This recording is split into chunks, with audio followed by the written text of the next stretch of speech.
뭐 아직도 뭐 그걸 만지는 거예요. 아이고 좀 여러 가지로 구비되지 않은 그런 상황에서의 그 어떤 작품을 만든다는 건 참 쉽지 않은 것 같아요. 내가 잘 안 보이니까 약간 옆으로 가든지 뒤로 가든지 서로 보며 합시다.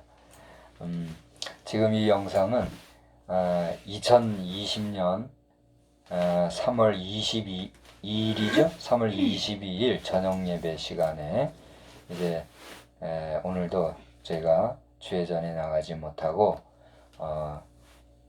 가정에서나마 함께 예배를 드리는 그런 모습을 여러분과 함께 나누고 있습니다. 참 목회자들이 세월이 갈수록 시간이 갈수록 하지 않아도 되어야 할 일을 이렇게 과도하게 일을 하게 되는 것 같아요. 그러니까 본질보다는 비본질에 더 바쁘고 더 많이 신경 쓰고 더 많은 에너지나 경제력이나 또 기타 자세한 것들에 시간을 쓰게 되는 그런 시대가 되어가고 있어요. 아마 이것은 목회자들이라면 뭐 100% 거의 동감할 테고 또 우리 성도들도 이런 모습에 딱하다는 생각들을 하실 것 같아요. 참 이게 뭔지 그렇지만 현실이 이렇게 흘러가기 때문에 우리 목회자들은 여기에 신속하게 대응하는 그런 가운데 있음을 성도들은 잘 알아주셔야 될 겁니다. 뭐 참 하고 싶은 얘기가 많이 있지만 그건 사람의 이야기고요. 오늘 제목은 차별 대우는 너? 그런 제목으로 말씀을 증거하고자 합니다. 낮 시간에는 왜 회개인가 하는 데 있어서 부사로 쓰인 왜라고 하는 이 품사를 의문형 물음표로 하지 아니하고 느낌표로 마무리를 했어요. 근데 오늘 저녁에는 차별 대우는 no 느낌표가 아니라 물음표로 이렇게 제목을 삼아봤어요. 차별 대우는 no? 그럼 차별 대우는 안 된다는 얘기인가? 그런 얘기예요. 근데 결론적으로 얘기하자면 우리 주님이 마지막 최후 심판하실 때의 모든 인생을 향한 대우, 모든 인생을 바라보시는 그런 모습은 차별이 있는 거예요, 없는 거예요? 아니 그냥 생각 없이 이렇게 하지 말고 상황을 잘 판단을 해서 오늘 설교자가 무엇을 얘기하려고 하는지를 구별을 하란 말이에요. 예수님의 최후 심판은 차별을 하는 거예요, 안 하는 거예요? 그 이제 구별이라고 해야 맞는 얘기인데 그 구별 속에서는 차별하지 아니하고는 구별을 할 수가 없어요. 차별이라는 것이 오늘 본문에서는 부정적인 용법으로 사용되었어요, 긍정적인 용법으로 사용되었어요? 분명히 부정적인 용법으로 사용됐어요. 그죠? 가난한 자와 또 부자를 차별하고 옷 잘 입은 자와 그렇지 못한 자를 차별하고 이런 상대적인 박탈감이 생길 수 있을 정도로 사람을 이렇게 그 환경이나 능력이나 그 현실적인 부분에서 이해관계에 따라서 대별하는 그걸 차별이라 하였으니 오늘 본문에서 차별한다에는 이 말은 부정적인 용법으로 쓰였어요, 긍정적인 용법으로 쓰였어요? 그걸 묻는 거예요. 분명히 부정적인 용례로 쓰였잖아요. 1절에도 보니까 너희가 사람을 차별하여 대하지 마라 그렇게 얘기했단 말이죠. 예수님은 우리 인생을 차별하셨어요, 안 하셨어요?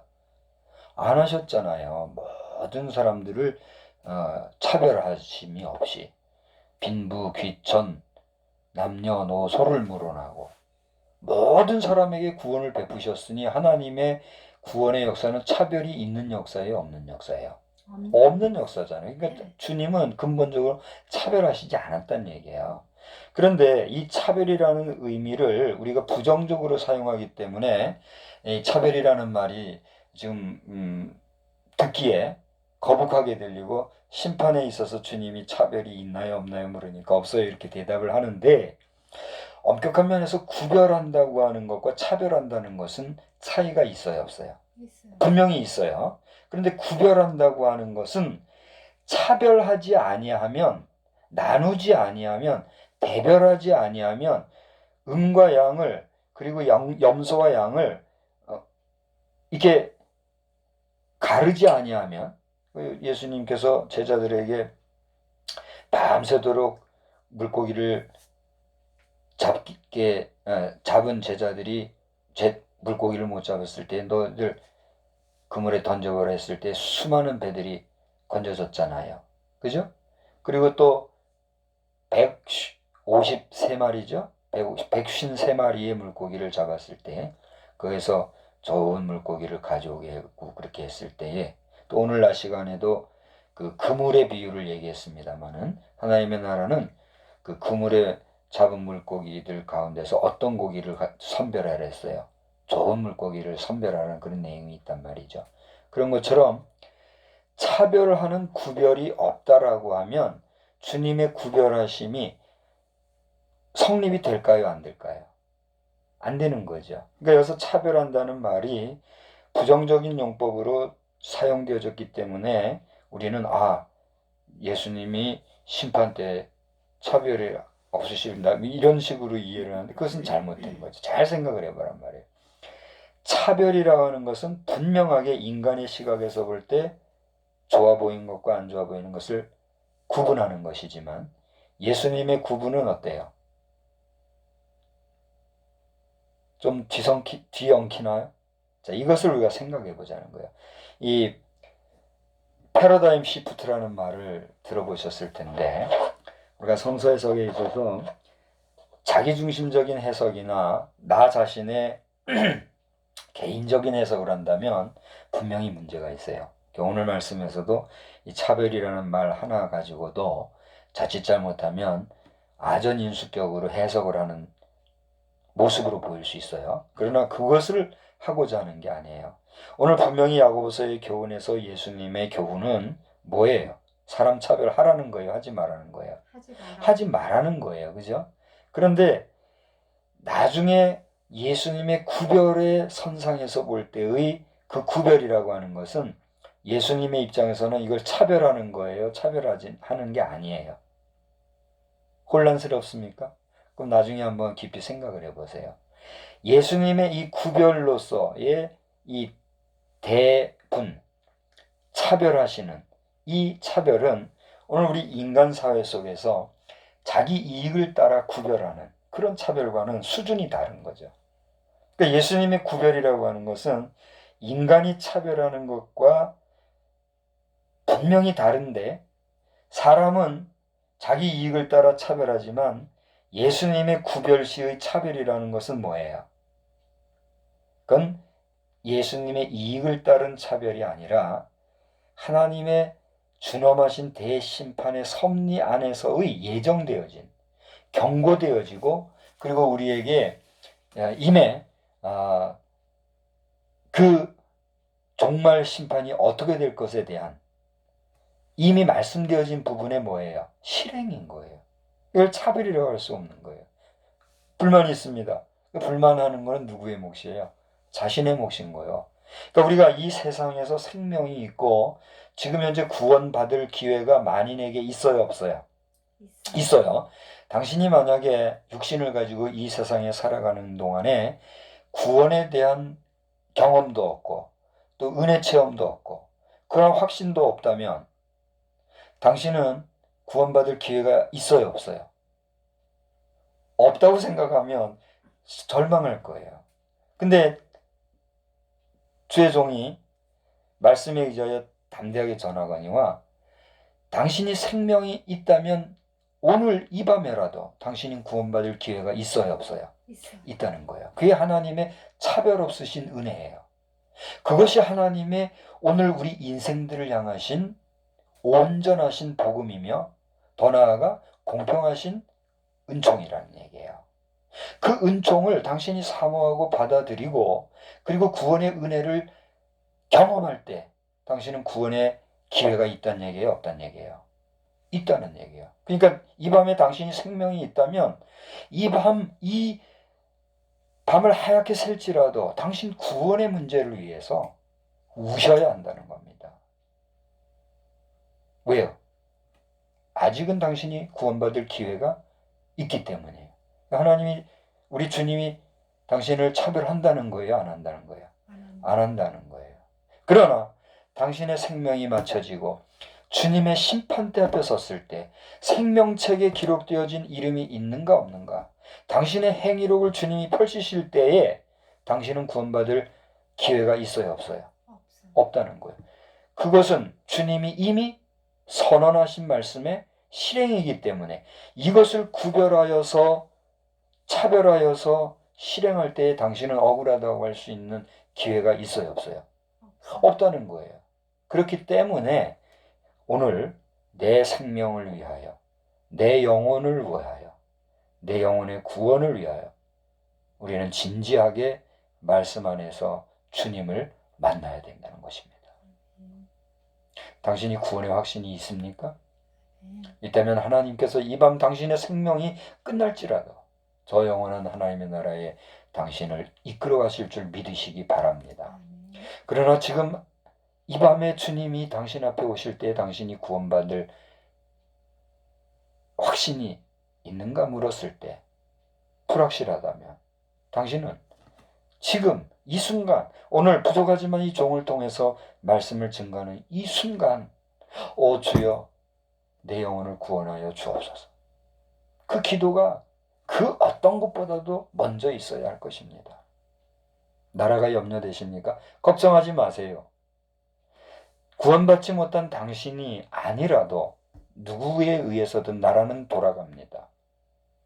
돈을 못 벌어서, 자식들을 못 키워놔서 걱정하지 마십시오. 저는 그 얘기를 참 때로는 인정도 하고 때로는 아이러니하기도 한데, 그게 뭐냐면 자식들 낳아놓으면 다 알아서 큰다. 참 어떻게 보면 무심한 얘기예요. 근데 또 어떻게 보면 그게 맞는 얘기도 같고, 저도 부모의 입장에서 이 부분에서는 여러 가지 많은 생각을 하게 되는데, 기왕이면 자식들에게 금은 보화를 물려주고 좋은 곳으로 채워주고 명예 권력도 키워주고 만들어주고 그러고 가면 좋겠지요. 다 좋은데 하나님 앞에서 구원의 문제 해결하지 않으면 그 모든 것이 의미가 있어요, 없어요? 없다는 얘기예요. 누가복음 12장에 거지 나사로와 한 부자의 비유가 나온 게 그 이야기예요. 이미 유명한 이야기이기 때문에 그것은 더 얘기하지 않습니다. 여러분이 구원의 문제를 잘 기억하시고 차별하는 문제에 대해서 진지하게 고민해 보시기를 바랍니다. 오늘 말씀의 핵심은 주님이 윤리적인 교훈으로서 주의 전에 올 때에 차별하는 경우가 있는 모습을 보시고 차별하지 말 것에 대해서 말씀하신 거예요. 다른 얘기고 많은 분들이 아는 얘기이기 때문에 그 얘기를 하고자 하는 게 아닙니다. 오늘 제목이 차별 대우는 너? 여기에서 윤리적인 교훈으로 가면 이 제목은 잘못되었어요. 그러나 저의 설교자로서의 의도는 이 세상에서의 차별 문제를 얘기하고자 하는 것이 아니라 세상에서의 차별하는 이 교회 안에서의, 뭐 다른 건 말하지 않겠어요. 특별히 우리 교회 안에서의 차별 행위, 여기에서의 역설적인 진리를 저는 오늘 교훈하는 거예요. 교회 안에서는 지도자 간에 성도 간에 차별할 수 있어요, 없어요? 아니, 이것은 원론적인 걸 묻는 거예요. 인간은 차별하고 살 수 있어요? 있죠. 우리 솔직하게 얘기해봐요.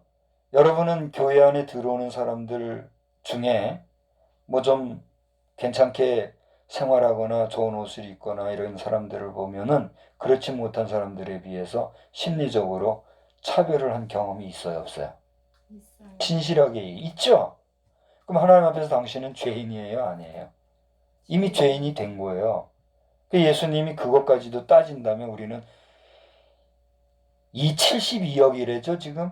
우리 지구촌 인생이 72억 인구 중에 하나님의 말씀의 잣대로 비교해 놓고 보면은 이 제대로 천국 갈 사람이 있을까요, 없을까요? 없을까요? 아마 단명도 없을 거예요.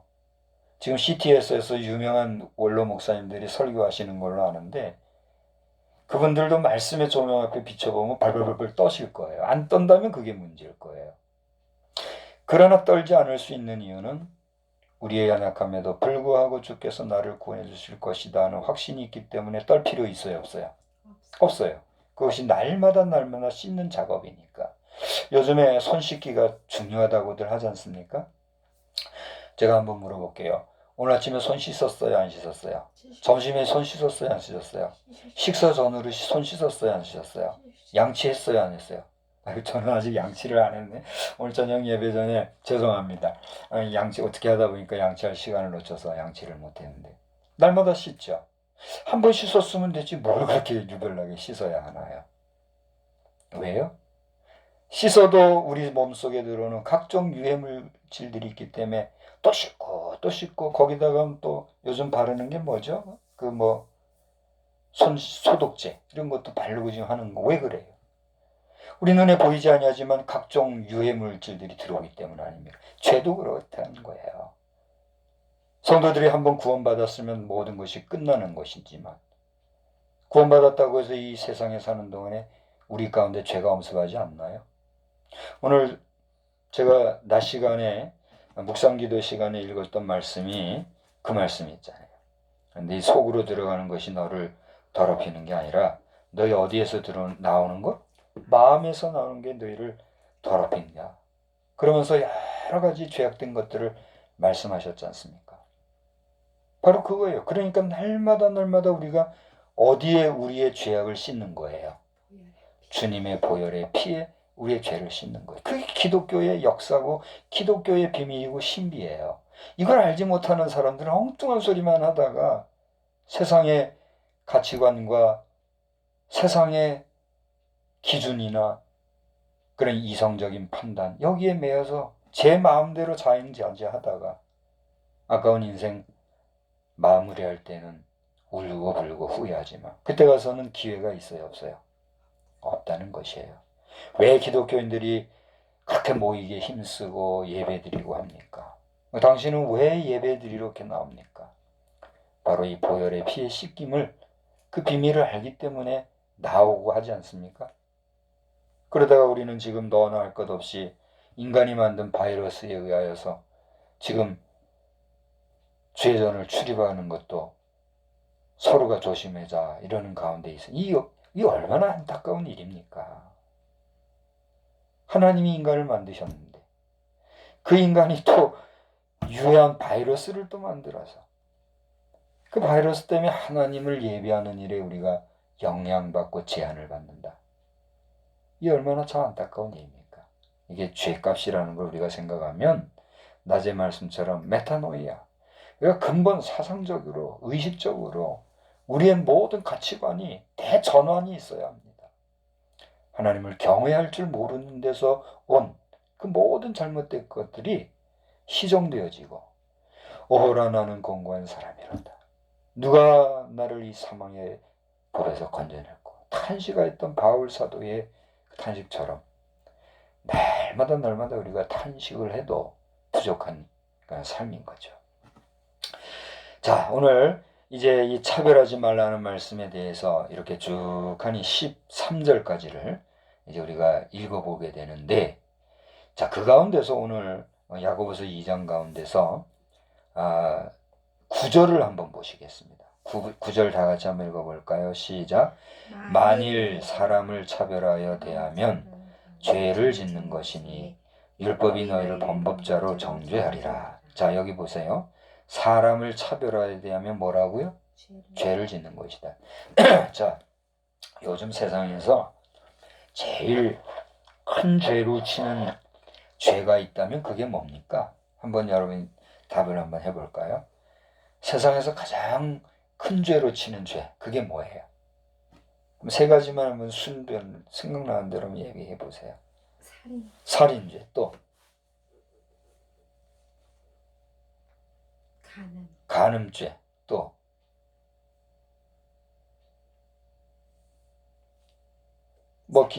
예? 사기횡령. 좋습니다. 살인, 간음, 사기횡령 뭐 이런 순서로 나왔는데 또 다른 그 생각이나 견해가 있는 분들도 있을 수 있어요.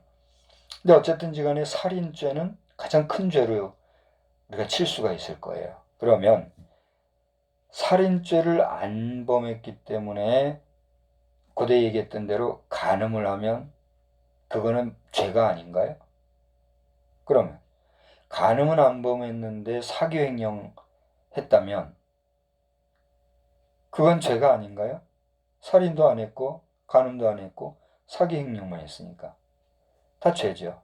이 이야기는 예수님께서 이미 얘기하시는 것에 다 걸리는 거예요.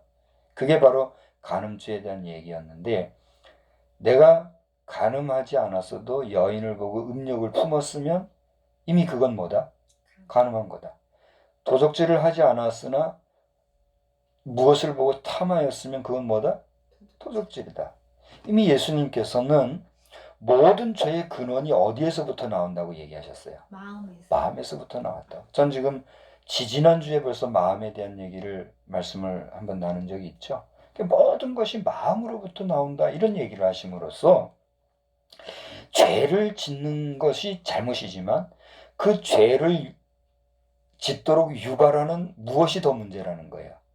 마음이 더 문제라는 것이에요. 그래서 마음을 다스리고 마음을 평정하게 하고 마음을 성결하게 하기 위한 그러한 활동들을 하는 것이 이 세상에서 말하는 뭐예요? 종교잖아요.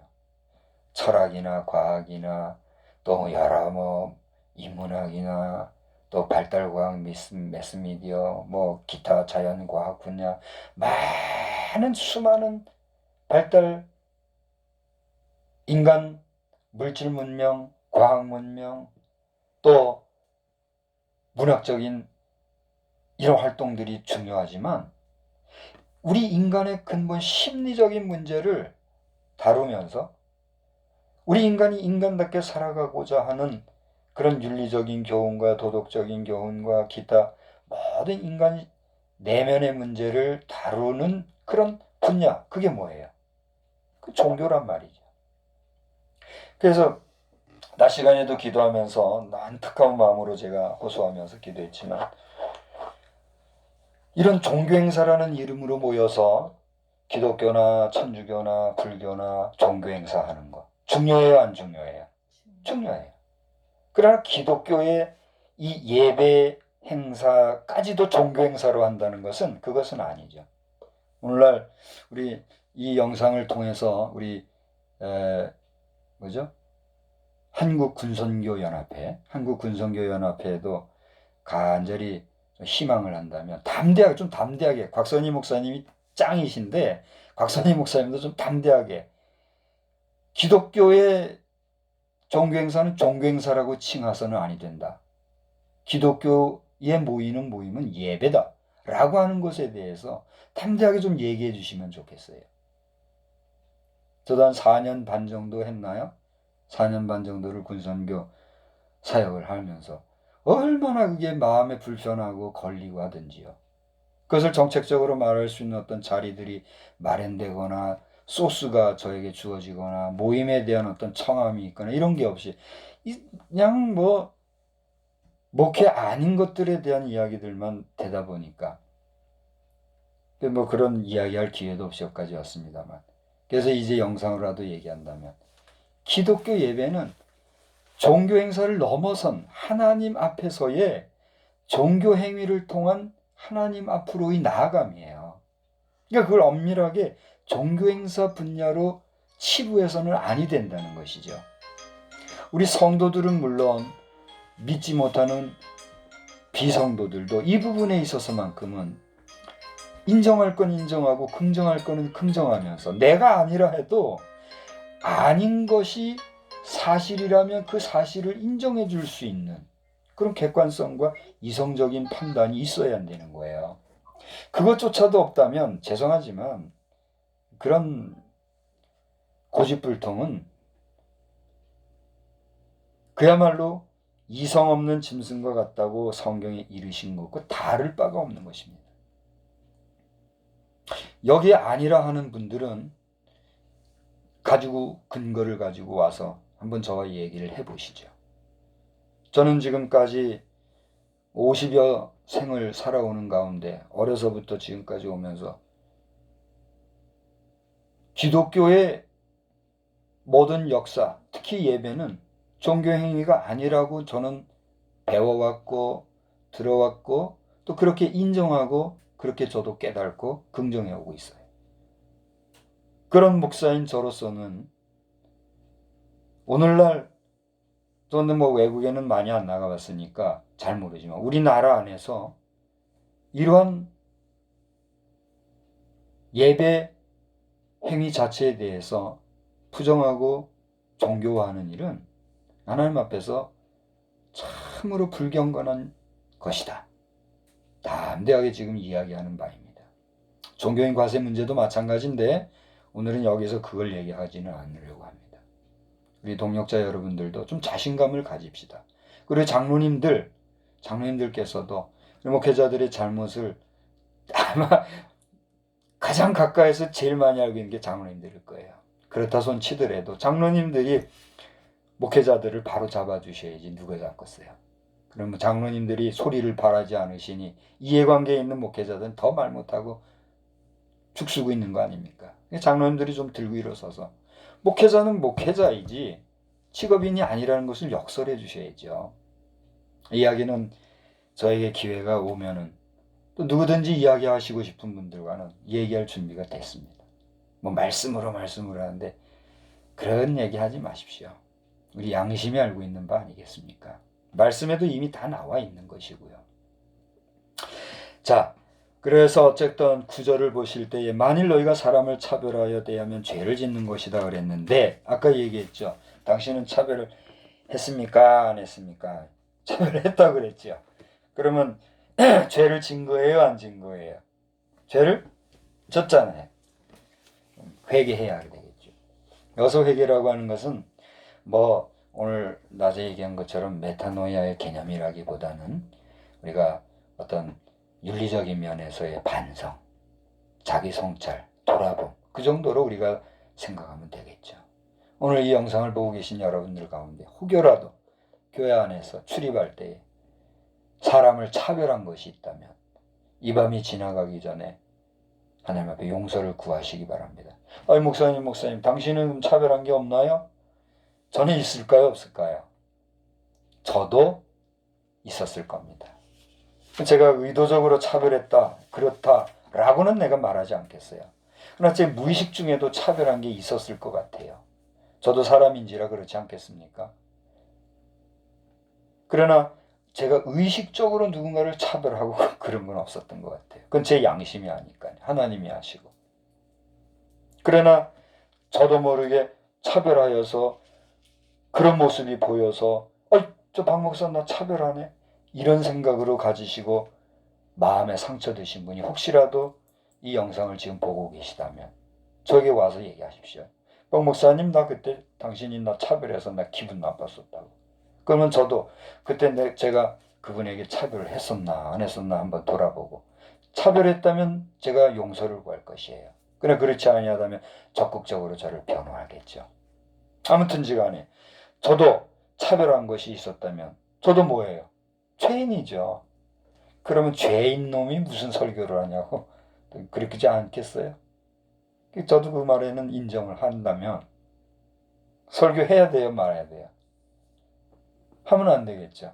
그러나 그럼에도 불구하고 오늘 말씀을 들고 서게 된 것은 그래도 하나님께서 저에게 그런 부분에 있어서 양심에 걸리지 않게 하시고 또 담대하게 말씀을 전할 수 있는 힘을 주셔서 이렇게 말씀을 들고 섰다. 그렇게 확언을 하면서 여러분 자신도 아무튼지 간에 사람 차별해서 하나님 앞에 죄 짓는 일이 없게 되기를 주의 이름으로 축원합니다. 그 다음에 이제 오늘 이 13절까지는 그렇게 정리를 하는데 13절은 한번 읽고 넘어가고자 해요. 13절 다 같이 한번 읽어봅시다. 시작. 긍휼을 행하지 아니하는 자에게는 긍휼 없는 심판이 있으리라. 긍휼은 심판을 이기고 자랑하는. 자, 여기를 한번 잘 보십시오. 제가 벌써 몇 년이 됐죠. 효양교회에서부터 기도하면서 늘 하나님 앞에 간구하는데 긍휼을 구하였다. 저의 설교를 들으시고 저와 함께 하셨던 분은 잘 아시죠. 하나님 우리나라를 위해서 기도하고 또 우리 성도를 위해서 기도하는데 축복하는 그런 기도가 안 되더라고요. 축복하는 기도가 안 돼요. 제가 이 이야기를 공공연히 몇 번 얘기를 했기 때문에 이 설교를 들으신 분은 아실 거예요. 지금도 그런 마음이 없잖아 했지만 그 당시보다는 많이 지금 제가 마음이 녹아졌어요. 그건 제가 무슨 뭐 꽁 하고 있어서 그런 게 아니라 아무리 선한 의지를 가지고 의도성을 가지고 축복해 주시기를 복 주시기를 그리고 다른 사람에게 축복하려고 할지라도 그 마음이 개운하게 안 되더란 얘기죠. 그 심정이 이해가 되십니까? 내가 누군가에게 정말 잘해주고 싶은데 잘 안 되는 그런 경우가 여러분 있어요, 없어요? 있으실 거예요. 그런 마음이더라는 거죠. 그래 하나님 우리나라에 긍휼과 자비를 베풀어 주시옵소서. 은총을 베풀어 주시옵소서. 그 기도만 계속 되더라는 거죠. 그게 무슨 얘기인가? 우리가 하나님 앞에 복을 받으려면 어떤 짓을 해야 된다 그러죠? 복 받을 짓을 해야 된다는 거예요. 복 받을 일 안 하면서 복 달라고 하면 그 복 되겠어요, 안 되겠어요? 그럼 복을 받는 자체가 그 사람에게는 뭐가 돼요? 저주가 되는 거예요. 그건 복이 아니죠. 사람이 복을 받기 위해서는 복 받을 일, 복 받을 짓을 할 때 그 복이 참된 복이 되는 것이지.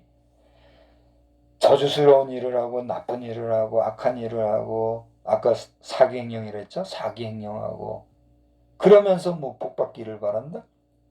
그게 날강도고 도둑이지. 그게 뭐예요? 믿는 사람이나 안 믿는 사람이나 복 받으려면 복 받을 짓을 해야 된다 그러는데 복 받을 짓 못하면서 복 받겠다는 게 욕심인 거죠.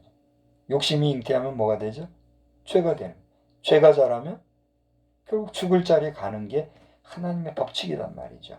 그런 면에서 내가 누군가에게 긍휼을 베풀지 아니하면 불쌍히 여기지 아니하면 그 불쌍히 여기지 아니하는 것이 누구에게 임하니까? 자신에게 임하니까 조심하는 거예요. 그게 지금 도널드 트럼프 대통령의 심리인 거예요. 그걸 아셔야 해요. 도널드 트럼프 대통령 자신도 마음에 걸리는 게 지금 분명히 있잖아요. 결혼 문제라든가 무슨 여러 가지 문제시되고 제기되었던 사업상의 문제는 분명히 문제들이 있어요. 없겠어요? 트럼프 대통령께서는 제가 이 얘기했다고 뭐 기분 나빠하실 분도 아니시겠지만 기분 나빠하시지는 마십시오. 분명히 그분도 문제점이 있죠. 근데 그것은 우리가 행하다 보면 자의지와 달리 내 의지와는 달리 내 힘으로나 내 능으로나 해보려지만 안 되는 그런 경우의 수가 있어요, 없어요? 있잖아요. 우리가 살다 보면 내 의지와 무관하게 막 일이 꼬이는 그런 경우가 있잖아요.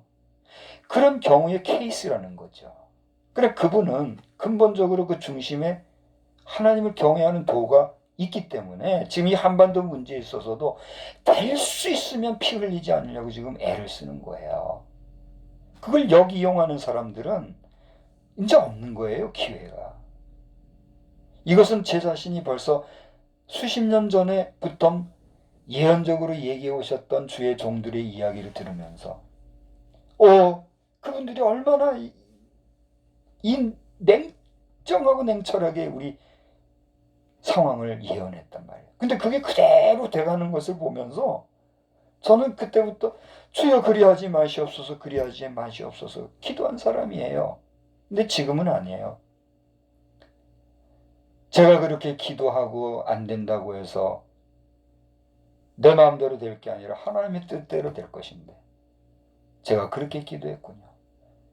하나님 어쩔 수 없는 이 현실 속에서 주의 뜻을 이루시옵소서. 그렇게 기도할 수밖에는 이제는 없어요. 그러면 그분들의 예언을 받았던 대로의 내용이 그대로 전개된다면 근데 전 뭐 누누이 말했지만 한반도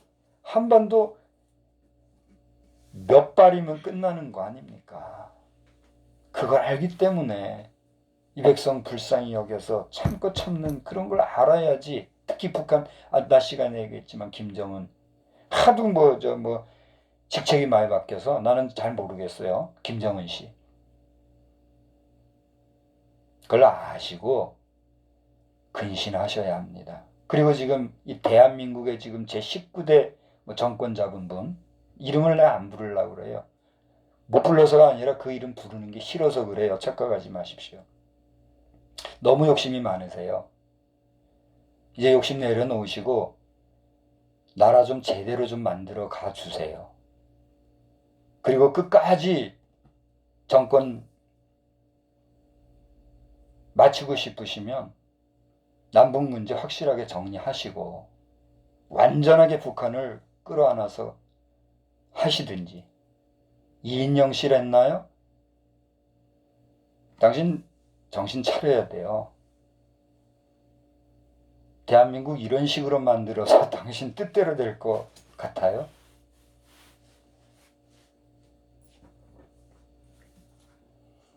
분명히 우리나라가 잘못된 게 많이 있고 당신 생각에도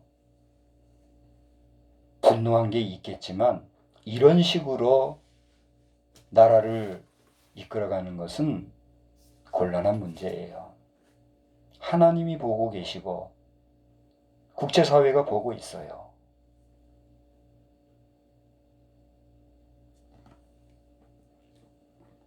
우리나라를 긍휼히 여기시는 하나님의 긍휼이 아직 유효하기 때문에 우리가 이대로 지금 있는 거지, 하나님이 버리시면 당신들뿐만이 아니라 7천만? 8천만? 한 번에 끝날 수도 있다는 걸 우리는 인정하지 않을 수가 없는 거 아닙니까? 우리는 그것을 알기 때문에 피 흘리지 않으려고 하는 것이지. 김문수 우리 대표께서도 함부로 피 흘리면서 자유민주주의를 지킨다, 그런 무책임한 말씀하지 마세요. 분명히 존경하는 분이지만 그런 이야기는 그렇게 쉽게 하는 게 아니라고 보는 거예요. 정광훈 목사께서 공경명령을 못 내릴 것 같아서 안 내렸고 그랬겠어요? 기독교는 어떻게 보면 참 약해 보이지만 너무 강해서 그 속이 너무나도 이 긍휼지심이 커서 자기 희생을 통해서도 주의 길을 가는 사람들이란 거, 그걸 아셔야 합니다. 우리 모두 하나님 앞에 오 주여 내가 죄인입니다. 긍휼히 여겨 주시옵소서. 하나님 우리를 은총으로 이끌어 주시옵소서. 우리에게 자비를 베풀어 주시옵소서. 통해 자복하는 기도가 너 나 할 것 없이 우리 모든 결의 한 사람 한 사람에게 그저 위선적이고 습관적이고 형식적이 아니라 진심으로 있어야 될 줄로 믿습니다. 그거 아니면 우리나라 무슨 희망이 있습니까? 저는 희망하고 소망하기를 오늘의 이 어려운 상황이 극복이 되어져서 우리 카피 박사하고 현 19대 정권 잡은 분, 대한민국은 여기 박성수 목사가 먼저 쓴 내용이에요. 알죠? 카피할 걸 카피해야지. 대한민국을 넘어서 대한미국으로 전진해야 할 우리 한반도 백성이 더 이상 경제적 혈의 누를 흘리지 말고, 물론 사람의 혈의 누도 없애야 되겠죠. 하나님 앞에 철저히 회개하고 좀 싸우지 말고 살아갑시다. 싸우지 말고 살아갑시다. 저도 멋들어지게 폼나게 목회하면서 하고도 싶고 할 수도 있어요. 우리 목사님, 선배 목사님들 제가 적당히 아버지리나 하고 하면 좋겠죠?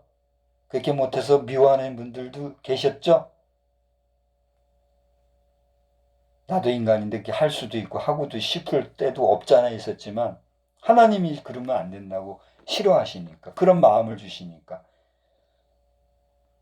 더 그러지 않았어요. 아시죠?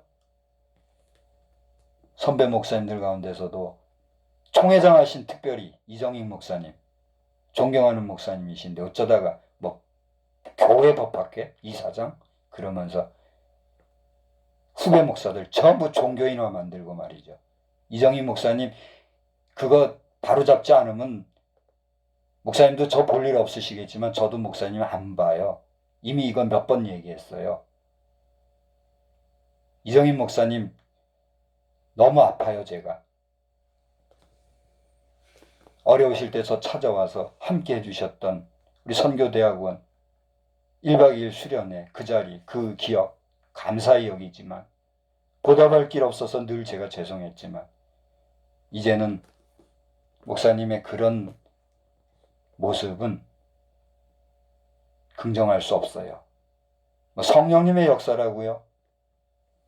과연 성령님의 역사인지 목사님의 양심을 걸고 한번 생각해 보시고 적당주의에서 거기까지 가신 건 없는지 솔직하게 한번 얘기해 보세요. 우리 목회자들